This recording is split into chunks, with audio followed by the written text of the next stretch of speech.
What's up, guys? It's Ron from Ron Brody Law, and in today's session, I'm sitting down with a good friend and industrial nerd expert, Chad Griffiths. So, Chad, welcome to the channel. I haven't talked to you in a couple weeks or months, so how have you been? Yeah, good to see you. It has been a while. I was thinking that the other day, actually. So when you sent me the message, I was excited because it's just great to catch up with you. Well, we were called all kinds of things online the other day on Twitter, dorks, nerds. Uh, I like enthusiasts, but I respond to anything. Yeah, Yeah, I'm good with expert, anything. foremost world-renowned expert. Uh, so if people don't know, if you follow us on Twitter, both Chad and I are pretty active on Twitter or X.com. And he did a podcast with Aviva, who did some photoshopping AI of nerd glasses. Again, people don't even know what a nerd glass is because we're dating ourselves. But anyway, that's what we're referring to. So if you're interested about or interested in engaging in industrial real estate conversations, I highly recommend X. Retweet on real estate Twitter allows you to post comments and engage and get feedback with some really insightful and useful people. I mean, there's people with what, like, billion-dollar portfolios that tweet, and then they'll respond to you if you comment on their photo. It really is wild. It's a free hack. You can go on there for free, and even if you're just a lurker, just to absorb what's happening in a online forum where people are sharing their expertise. And there's probably some people that are posers, but I think there's also an equal amount of heavy hitters, legitimately top producing everybody you can imagine, architects, developers, owners, investors. It's everything you could imagine. It's yeah, For I sure. love hanging out there. It's one of my favorite platforms. Just to I don't always comment, but I'm always lurking too. Awesome, awesome. All right, so that's the plug for Twitter or X. If you haven't, go follow Chad's channel. I'll drop a link down below. But today's topic, since we haven't caught up in a while, I really want to talk about industrial because we know and love industrial. It's what we invest in. It's what we work in. But is it a bubble? Has industrial, overstepped what the limits are of the asset class? There's a parallel. There's a statement that my stockbroker once told me, and I think it is applicable across every asset class, is that markets can stay irrational longer than you can stay solvent. So if you think that a stock is just a massive bubble, you're going to be like, well, we should short this right now. And his advice, and I'm sure he stole that from someone else, but the anecdote was that markets can be crazy and you just can't predict it. So you might think that a stock is super overvalued, or you might think a certain market or a certain asset class is super overvalued. And I'll take the position that it is overvalued. But that doesn't mean that it's going to crash or pop anytime soon. It could continue being this bubble that continues to expand. And then even if it does collapse, if it goes up 40% before it collapses 30%, you would have still been much better off staying in the market. And that's also to assume that it stays there. And we've all gone through cycles where things do pop and then they go back up. And that trend line, if you extrapolate over time, at least in the stock market, has always trended up. So I do take the position that we're overvalued. I do take the position that we're now seeing dumb money in the market, and that dumb money does become smart money's exit liquidity. I think we are seeing that, but that doesn't mean it's going to crash anytime soon. Because I have no idea. I have absolutely no idea how long this continues to go, or maybe new life injects more energy into the market, and then things continue to go crazy. I do think it's I do think we're early signs that we have experienced the top of the bubble, but it could keep blowing up. I have no idea. Well, I mean, I'm still plowing a ton of my money into industrial, and I think that the situation is maybe the best parallel to multifamily. And industrial hasn't quite yet had the frothy valuations from people who are retail investors who know nothing about real estate, but they just see a stock and they say real estate goes up.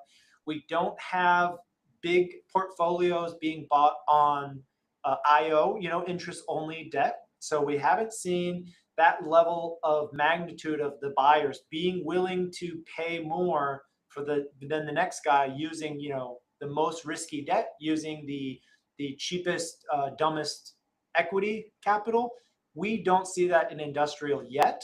So until and when, I think, right, the market always seeks out yield. So maybe if and when it does reach that point, then I'll say that we're overvalued. But industrial still has a long way to go before it becomes that overhyped, multifamily, self storage, um, bubble-ish. Same for single family, right? What about the single family crash? You had people buying houses with no money down, and that is a bubble. When you're not putting any skin in the game, when the lenders are just creatively creating the debt and selling it on the third market, when industrial gets there, then I'll say we're overhyped, Yeah, overvalued.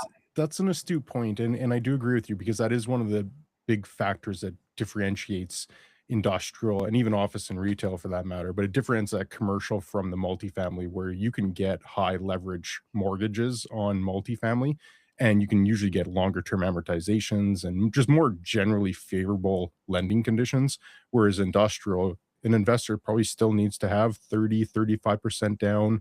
Banks are going to be a lot, they're going to scrutinize and underwrite a lot more conservatively for a new investor versus if a doctor decided he wanted to buy a multifamily building, he'd probably have banks lining up to lend him money. That's not the case with a doctor trying to buy an industrial property. There would be more scrutiny. They'd have to put more money down, and that creates a barrier to entry in itself. So I do agree with you, and I don't think that's going to change. I don't see banks all of a sudden changing lending requirements to all of a sudden someone can go and buy an industrial property with 5% down or 10% down. I don't see that happening on an investment basis, but that still doesn't mean that there's not dumb money that has entered it. And I think that dumb money comes in not directly. I think that dumb money comes in indirectly in the form of an LP.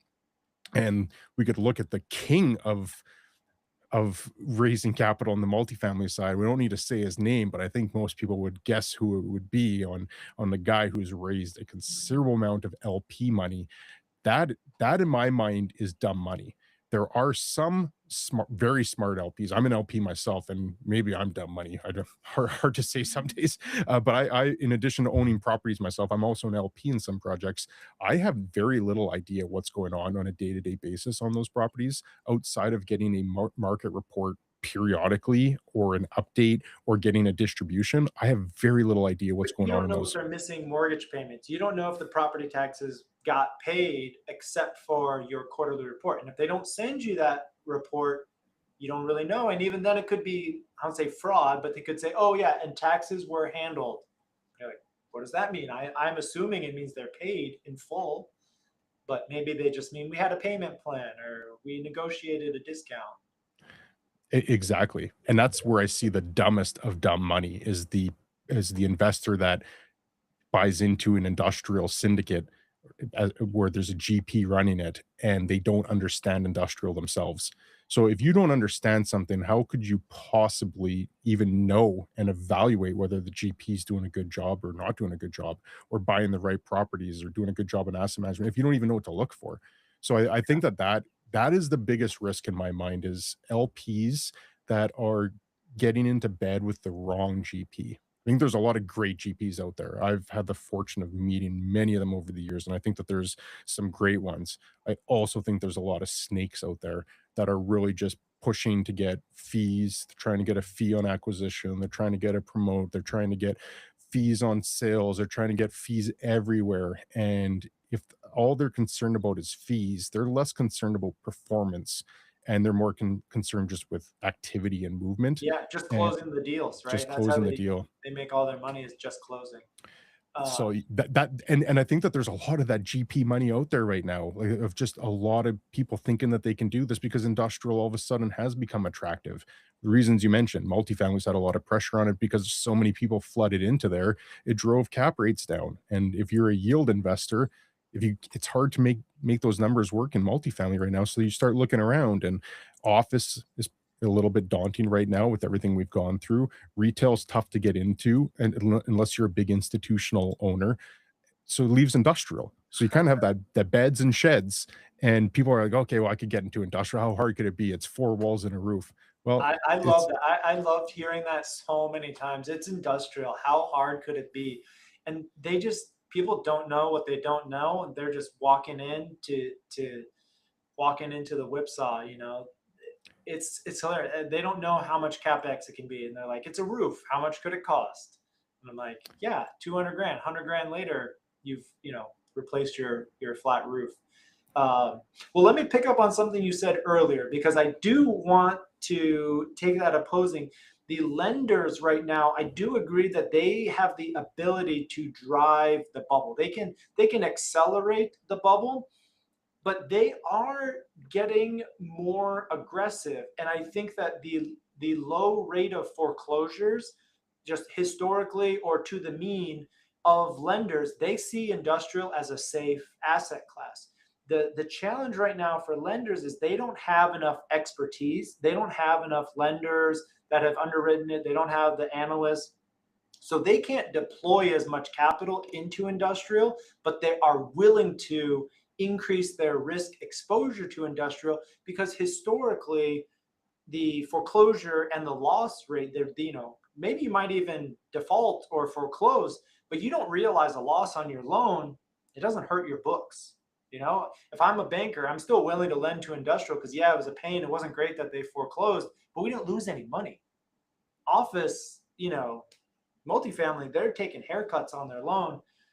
That causes, I think, a chilling effect. But the lenders have a lack of expertise and maybe deal flow to lend out. But I think they're willing to lend more this next economic cycle. Not right now, but the lenders' experience through the downturn has largely been super positive, super, better than average. So the next run up that we get for the real estate cycle, lenders are going to get super aggressive, writing checks to anybody, giving 80% leverage, giving 90% leverage. And maybe it's on flex, maybe it's on, office showroom stuff. It's multi-tenant, so they feel safe. Um, but that's my thing is we're not there yet. And because we can still go there, and I think that the rents are still increasing, people are going to continually bid up stuff that they deem as a safe investment. And I think you're describing the multifamily market 10 years ago to a Right. T. I think if you were to just have replaced industrial and said that this is 2016 instead of 2026, I think that is exactly the mentality that was prevalent through the entire market with multifamily. And I think that that's where we are right now is lenders are saying, well, we can understand multifamily. It's not that much different than residential. It's just you have 50 units instead of two houses. And I think that they're saying that with industrial. Well, how hard can it be? It's four walls and a roof, and surely we can understand this. Surely we can get Sid, our new guy, to to figure out what this actually is, and we can lend on it. And what I would say, if you are that lender, don't do that. Don't don't compromise your lending integrity because it looks like an attractive dollar. I think having that hedge in there has probably kept the industrial market from going Mm, absolutely crazy. Because if we could be offering 10% down for every investor, I think it would be absolutely bananas right now. And it's still frothy. And last 4 or 5 years have taught us anything is that industrial probably has been the most attractive asset class. That's with still very stringent lending requirements. So I think it'd be reckless and irresponsible for the lending community. As much as and me as an investor myself saying this, I think it would be dangerous if they were to take that position. The return rate has been low and the insolvency rate has been low in industrial because you're typically dealing with smart investors. That smart money is fair. what's in there. Mm, You all of a sudden give high leverage loans to dumb money. Oh, well, that's when you and I definitely need to sell. Like that's when it is exit day. Every property has a for sale sign on it that day. Uh, so that you're right. That is a lot more breaths of air, of oxygen that can still fuel this bubble for a long time to come if it does get that way. And you're right. There's nothing stopping the lending community from saying that. Let's increase our tolerance for this and let's make money more accessible. And all of a sudden, that dumb money flocks in. Well, you're right. We could see another 50% uptick as cap rates compress from 6 to 4. And you're right on yeah. that. If we could see like 6 to 4, And maybe the problem too is, I don't make this like just a debt conversation, but I do think a bubble has to be driven by the leverage. The quantity and the availability of additional leverage is what helps accelerate a bubble.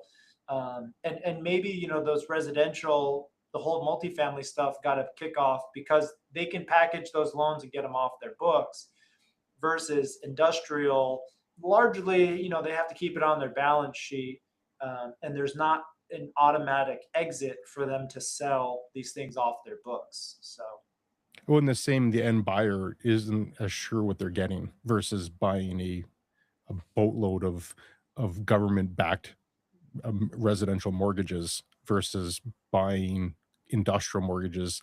They're saying the same thing. Well, what exactly are we buying? So it's going to be interesting to see where that money flocks to, because there's a lot of money on the sidelines, both lending and yeah, investor capital. the amount of private lenders, and I had the video with Acor, Warren DeHaan.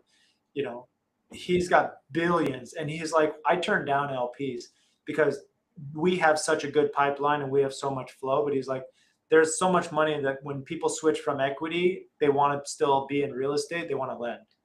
uh, but I think, again, we the history doesn't repeat itself, but it maybe rhymes. In the past, industrial has kind of been a hodgepodge of very old, outdated, not technologically savvy buildings.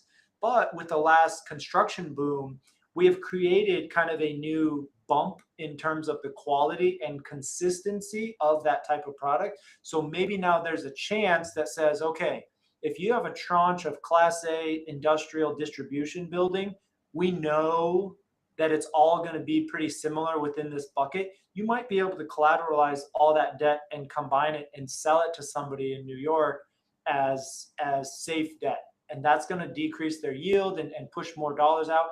And more banks will take on, lending if they feel like, hey, if you have a product that fits within this box, we can sell it on the secondaries market.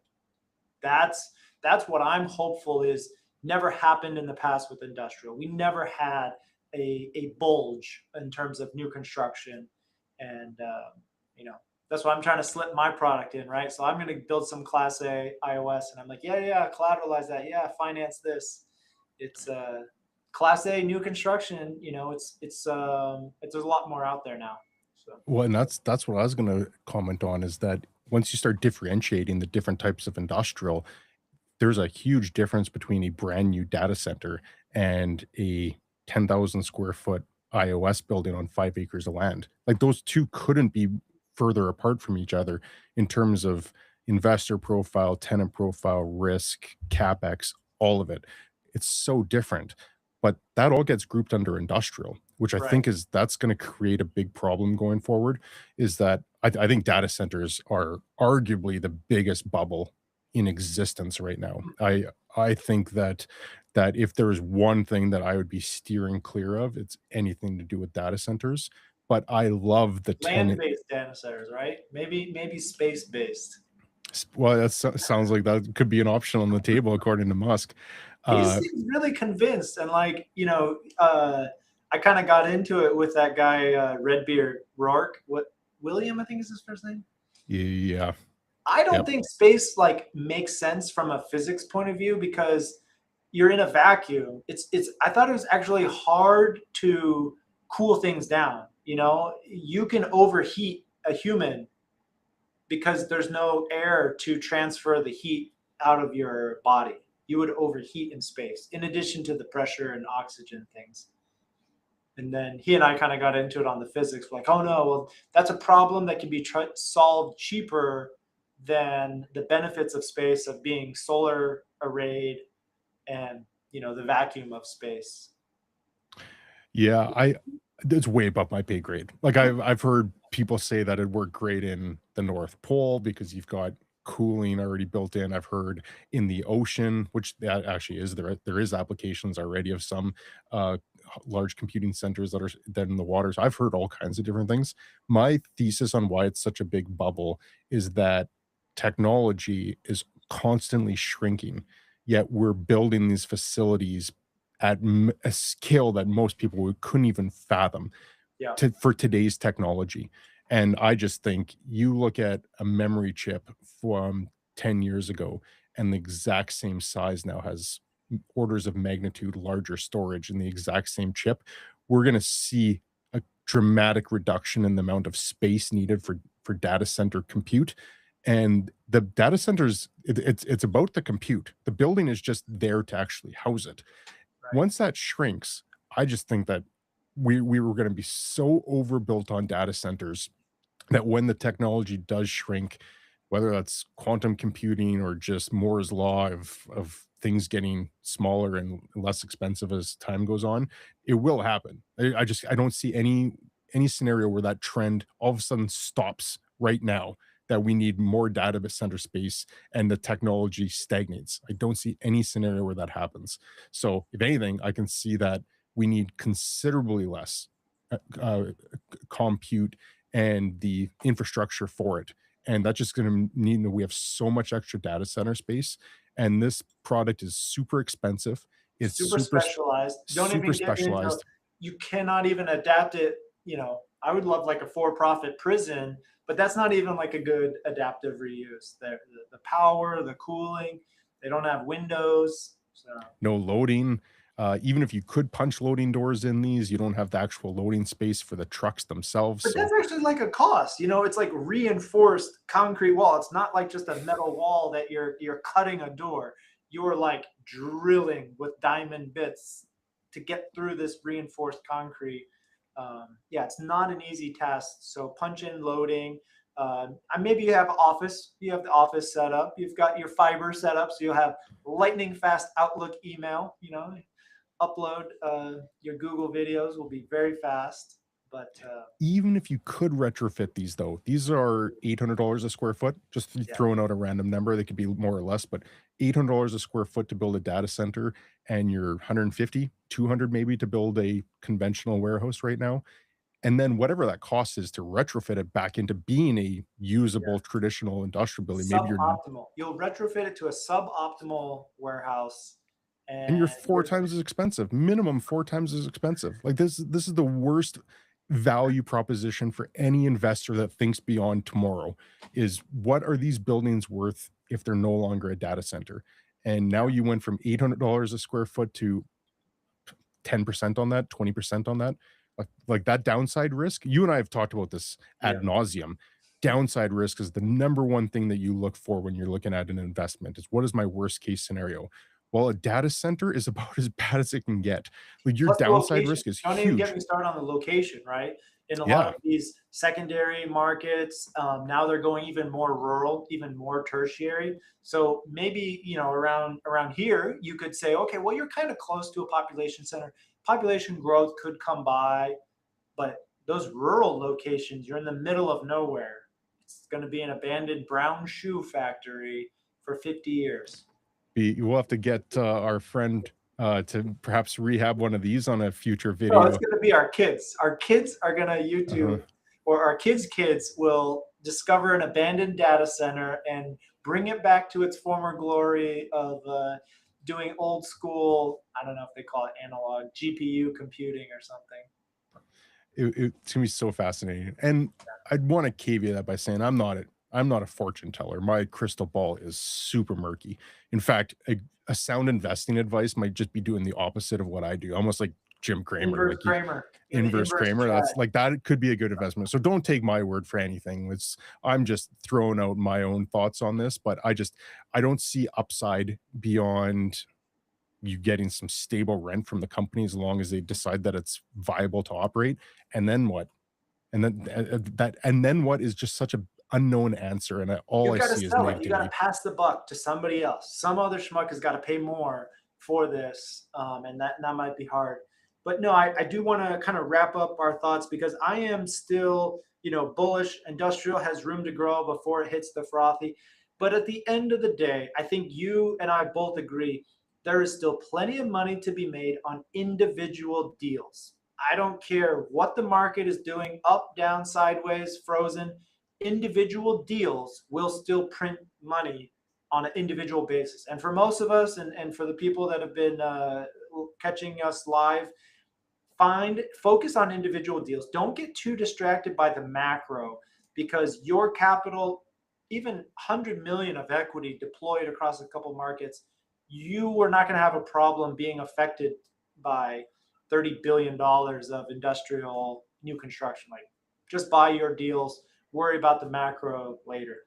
If I could add on to that real quick too, ignore the macro and even to some extent ignore the micro, because if you're looking at a market like Dallas Fort Worth, you might see maybe the national vacancy rate is 7%. And then you say, okay, well, that's too big. Let's just look at Dallas Fort Worth. And you look at Dallas Fort Worth and you say, well, it's 10%. I don't know what the number is. I'm just throwing out my best guess.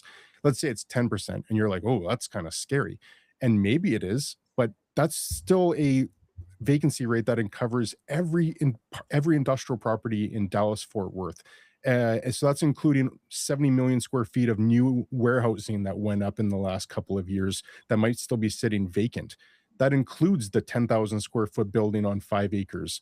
But there is a huge, huge difference between those two properties. The 2 million square foot distribution center and the small iOS property, they have completely different metrics. So don't even get preoccupied by saying the net rental rate on average in Dallas Fort Worth is X or the vacancy rate is X. What is the vacancy rate for a 10,000 square foot building on 5 acres? That's what you need to drill in on. And it's work, it's effort. There's a lot more that goes into it, but that is smart money. The dumb money just says, oh, okay, this guy told me that market rates are going up, and I think industrial is pretty cool, so I think I'm just going to go along for the ride and trust that guy. That's dumb money. Don't be the dumb money. Be the smart money that's actually willing to roll up the sleeves and get granular and look at everything very specific to that property. That's smart money in my mind. Perfect. Well, there you have it, folks. A little Friday afternoon words of wisdom from Chad, but this should just motivate you. Industrial, is it a bubble? Yes and no. Both are true. Listen to Chad, make money in industrial, and hope everyone has a good day. Thanks for joining.